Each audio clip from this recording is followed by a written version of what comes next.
Okay, when we get ready to talk about this impingement right here, Chelsea will have identified for us what she thinks is entrapping the victim, particularly on obese patients and short patients that have their seat positioned in very close proximity to the steering wheels. A lot of times the impingement is simply the steering wheel. It's not really the dash assembly.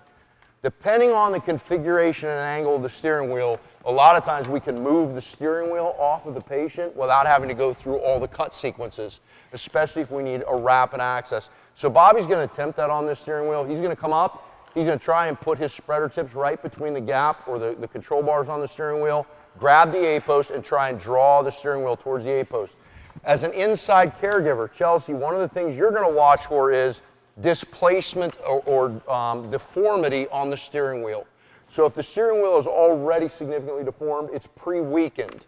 So if we start pulling on that with a lot of force, the likelihood of it separating is high. Also, when you see these guys pulling, if you see it start to get real oblong, tell them to stop. Because if the actual steering ring snaps, it's going to have a snapback effect. So we want to go real easy and gentle as rescuers if this steering column or the steering wheel displacement takes place. So Bobby, go ahead and come on up with your spreaders.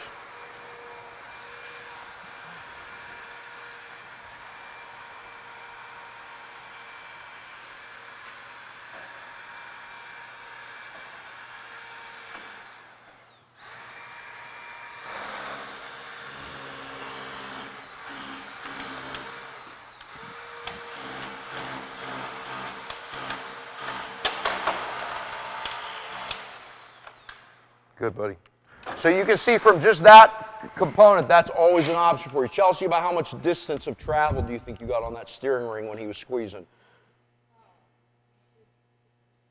Yeah, so a lot of times that's all that's necessary to free the victim. Yeah, if this is not adequate and just displacing the steering ring isn't enough, then make sure you let your guys know, particularly if we've got much lower extremity impingement. So if it's not the steering wheel, but it's actually the knees, the tib fibs, the ankles, the feet, if that's what's actually entrapped, then we're going to have to do a separation on this dash. When we get ready to do this, your rescue guys are going to typically use two different techniques. They're either going to roll the dash using a ram, or they're going to lift the dash using a spreader. You're going to get two very different reactions, and as the caregiver's inside, key hazards you need to be aware of, okay? If they're going to roll this dash and the B post is gone, they're going to need to create a control point or an anchor right here so that their ram has something to push against with most rams, okay? The first thing that does is if we've got a ram coming in this direction, that completely blocks our access to lower extremity management for the patient. So, Chelsea, if you see that and they come up here, they start setting up their ram, and your primary concern is a really bad lower left leg extremity fracture, that's not going to work. You with me? So drive that for them and say, no, I need lower extremity access down there. We need to get a splint on that. We need to manage it. I need hands on that. So that's where a roll is not going to be effective. They would switch gears into a spread where they're putting, or a lift, they're putting spreaders into a pre-cut right here, and they're driving this assembly straight up. One of the hazards with this is you really got to watch how deep set they get their spreaders, because usually when we're doing this, this left foot is in very close proximity to this A column, and if they get too deep with their spreaders, they could very readily be pressurizing the patient's foot, ankle, anything that's down in there when they're trying to lift this piece. Also with the spread, when we're spreading, typically the bottom of the material is going to fold away, and it's a somewhat unreliable push point. What can happen is your spreaders can roll right or left, and if they roll, there's nothing capturing this dash assembly, so it can come back down on the victim and cause secondary injuries. If you're using just an isolated ram or roll, the ram can kick off of the top of the A, or the A can fold out, and again, the dash assembly can come down. So whether you're the officer on scene on the EMS side, we all have safety input to help manage the rescue sequence. If you see an isolated tool movement for a dash, a spread or a lift or a roll, and there's no redundancies in place to capture this mechanism, that's not a safe practice, okay? So it's okay to stop the operation and say, I need you guys to come up with a better solution so that you're managing or capturing the progress that you gain with that dash assembly. Today we're going to illustrate, demonstrate, and advocate a two-tool system. All right, so we're going to come in here with a ram. We're going to set our ram. We're going to make a high cut on this A post, and then we're going to start rolling this. What that's going to do is it's going to give us an instant reaction on the dash, meaning we're going to get this off of them right away. As Glenn mentioned before, if we do have the possibility of compartmental syndrome or compression syndrome, we need to be prepared for as soon as we release that pressure. Do we have RIVs in place? Do you have a protocol where you're using bicarb or anything else along those lines to manage that type of event? So you want to communicate closely with your rescue guys to make sure all those interventions are in place. While this ram starts immediately displacing this dash, our spreader is going to come into this cut, and the spreader is going to chase the ram, so that if the ram kicks off, the spreader has the load. So that's that redundancy you were talking about. That's the redundancy and safety we're talking about. Additionally, when we've gained what we want to gain and we can capture it with the spreader, we now have the ability to remove the ram, have the load on the spreader, which opens up all of this for patient management, okay? So we got to finish these cuts. We're going to go ahead and come up with our spreaders and our cutters. We're going to make a more comprehensive cut up here. We're also going to make a comprehensive cut down here after we compress this with our spreaders.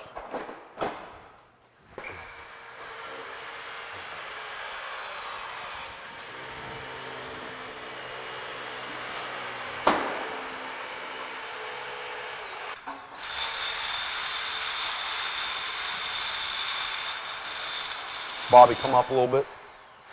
Good.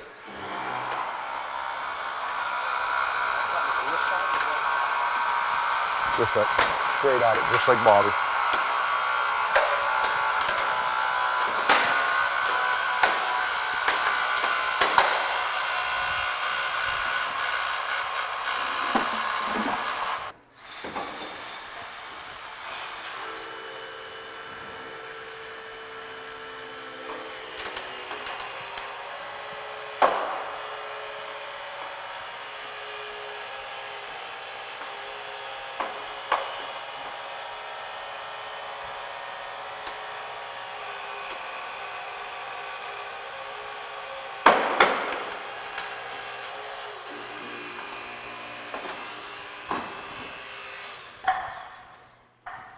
Okay, we want to create a push point so that when we load our ram, we're not just going to get floor deflection. This is not an absolute. So as the caregiver, Chelsea, if you're not worried about buying floor space or buying dash space, it really doesn't matter as long as we create gap. So there may be a situation where, especially if we have brake pedal or gas pedal involvement, you don't want the floor to move because you're not sure how the foot and ankle is exactly tied into that entrapment. You want to take the dash assembly off, okay? If you do see that and we've got fractures but the feet are clear, then driving the floor pan down isn't going to hurt anything. So in those scenarios, this control point may not be necessary under the push element for the ram. We're just going to drive this seat down, which is going to open up gap. It's going to get both pieces moving at the same time, which is going to get us access even quicker, okay? But if we do want to make sure that we control that, then we're going to go ahead and create a load point. We're going to get our ram in position here.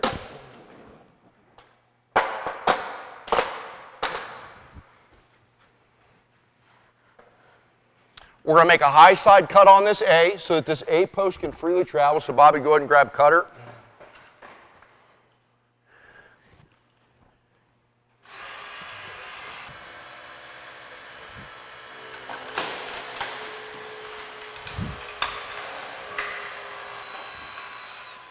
And we're going to manage our windshield glass. So in order to displace this dash assembly, one of the very important things we need to do is make sure that this glass comes out. Otherwise, there's a lot of shear resistance within this windshield, which is going to help prevent this movement. So we're going to tackle this glass. There's two options on the glass. You want to communicate with the interior personnel. There's an H cut and there's a full cut. If we want to do a full cut, we need a way to manage this windshield as it comes out. So we're going to take our suction cups. We're going to place them both in position. The Rhino cutter is a battery-controlled cutter. It's got a lithium-ion battery, and it's basically a nibbler. A couple of very unique things that this will do for you, okay? Number one, you don't have a blade penetrating in towards the victim. If you had a facial impingement or anything along those lines where a victim's in the windshield, you have the ability to do a very precise cutout around the victim without the possibility of burying a blade in their collarbone or shoulders or neck. This also allows you to come all the way up to the roof lines and all the way down to the dash assemblies without kinking blades over. The thing that this does is very important for the inside personnel, EMS and victim, is this takes a small ribbon of glass and removes it to the outside of the vehicle. So the only thing that comes inside of the vehicle is a very, very fine particulate glass dust. So I'll let Scott start on his side. We're going to do a complete cutout, so he's going to come up and around, pass it to me, and I'll finish coming up and around.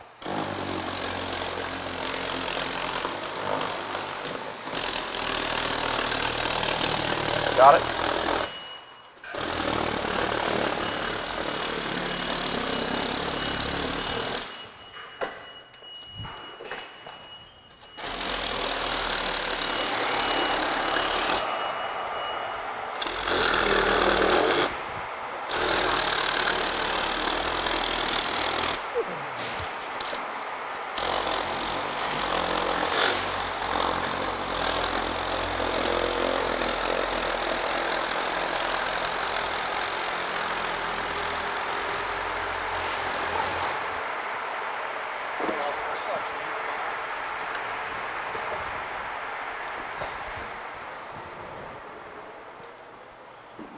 All right, Dalen, hey, when do we want to take the glass out of a car as far as the safety glass and a windshield? Yeah, good question. I think it's a pretty flexible placement, Okay. depending on what your sequence is.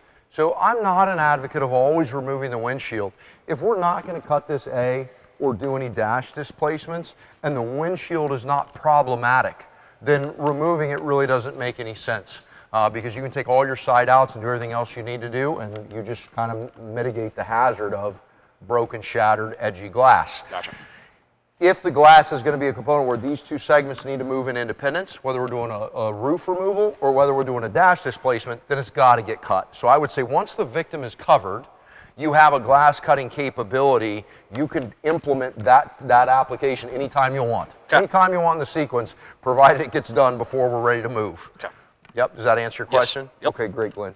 So that's all taken care of now. We're going to go ahead and take this dash. We're going to start working those two tools at once, and we're going to send this dash assembly up and away. Now, we're going to do a very radical and dramatic dash displacement today, but remember that we're listening to Chelsea. So as we start moving this dash assembly, as soon as she says, clear, meaning she sees what she needs, we can move the victim's feet, everything's controllable and accessible, that's all we're going to do. Don't let this turn into a prolonged 30, 45-second displacement when you don't need it. So we're only going to lift what we need to manage the victim, okay? So we're going to listen to Chelsea. Chelsea, we'll go ahead and take this way, way up just to illustrate it, but we're going to listen to you and you drive it, okay? All right, Chelsea, ready?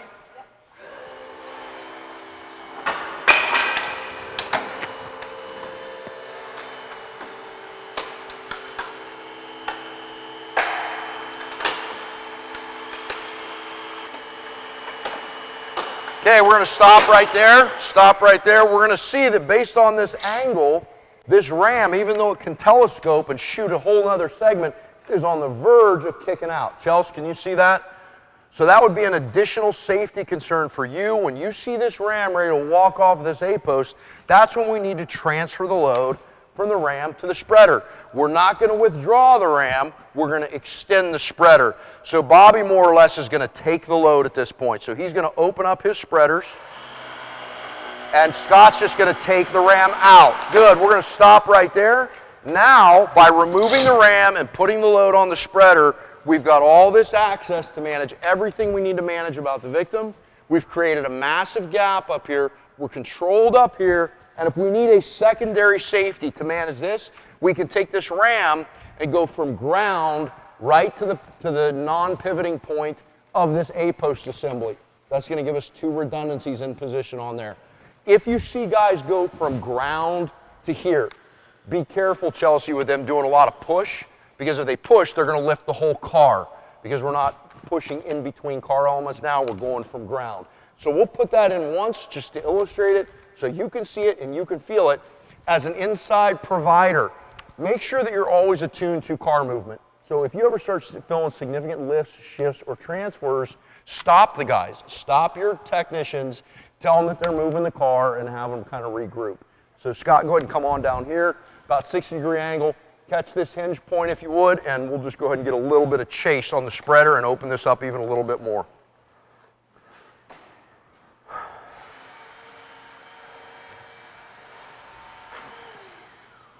Okay, so if Scott were to push right now, go ahead and give it a little bit of touch, Scott.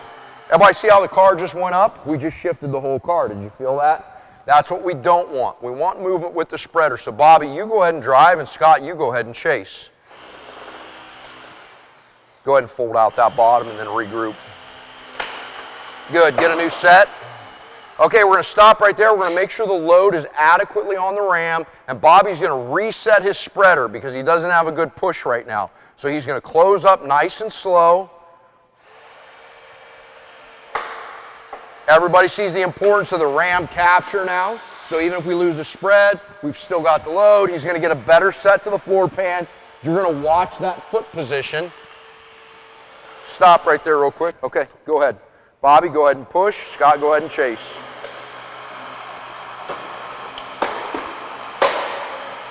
And stop. So this is really dramatic, right. But at this point, if this kind of dash displacement does not accomplish what we need extrication-wise, we've got a big problem. Right. Okay. So at this juncture, we jump into the packaging element. So Chelsea would dictate all of this. Typically, she's going to shift right. We'll try and do a reclining action on the seat to bring the seat down and into a position, and then she's going to dictate whether we're going to basically do a side transfer or whether we're going to take the whole roof off, advance a backboard in, and slide them straight up the backboard. The side transfers are hard. They're hard to do, managing the legs, managing everything, and keeping everything in line. Taking the roof off and advancing the backboard down the back of the seat and sliding them straight up the backboard is easier to do. It just requires an additional step of removing the roof. On this one, we're going to do the side transfer because we want to keep this roof intact for the other evolution, and then on the other evolution, we'll do the long axis removal, okay? So we'll go ahead and get our backboards, we'll get positioned, we'll let Chelsea dictate this, and then we'll bring the seat down nice and controlled with some good cervical management, and we'll transfer the patient. So, typical patient care, we would always have put a collar on this patient should they have the assessment findings that dictate to do that. Remember, it's one of the probably the most simple things that we can do, and it's to prevent a possible exacerbation of a further cervical spine injury. Don't be afraid. Don't forget to assess your patient for a cervical spine injury. Simple neck or neck tenderness automatically means that they need a collar, especially if you're really concerned about the amount of force that hit that person in that auto accident. In any C-spine clearance protocol, that is enough to also give them a collar. And when in doubt, just give them a collar. With the newer research out about C-spine clearance, accidents like this that require extrication, most of the time that patient's going to buy themselves at least a collar, okay? In addition, getting the patient out of the car, probably one of the easiest ways that we're going to show right here is using a backboard, whether it be a lift or whether it be a slide transfer, whatever it may be. Bottom line is follow your local protocols, talk to your medical director about what the best options are for getting a patient out of a car like this. In addition, also, wanted you to look at Aaron's pants right there. Lots of glass, little tiny pieces of glass. Make sure your patient's covered from the head to the toes, okay? So. Extrication, guys, don't be under the false impression that your job's over at this point. Too many times we walk away from the sequence. I think there has to be this complete transfer to EMS personnel to manage this point. This is the point when you should be the most available to your EMS caregiver. So your medics that are in the car and the rest of the crew, get over here, get hands-on, and be an asset to this group so that you can help remove the patient, because the more hands we have, the more controlled the movement. So we're going to make sure we support the back of the seat, and we're going to control the reclining mechanism, and then we're going to bring the seat down nice and controlled.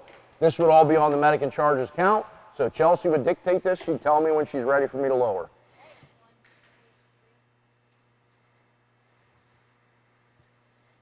Dalen, what options do we have if they're just power seats? If you have power seats, that's where the advantage of having your terminal still in an intact status come in. If you really want to move this electrically, you can reconnect your cables at this point. We've removed all the possible hazards of airbag deployments, okay, and we can go ahead and operate the seat. If not, the next option for us to accommodate that for you guys is to make cuts on the rear side of the hinge mechanisms on the seat, okay, or to cut the release cable that controls the seat if it's non-electronic. Okay. Okay. Very good. So you can see we've got a nice flat presentation now. All this is nice and open. Chelsea can dictate this. She can move around to her front position or whatever she wants for C-spine. We would all get positioned along the side, get the backboard in here, and Glenn and Chelsea can drive us, and we'll be their helper bees. Okay.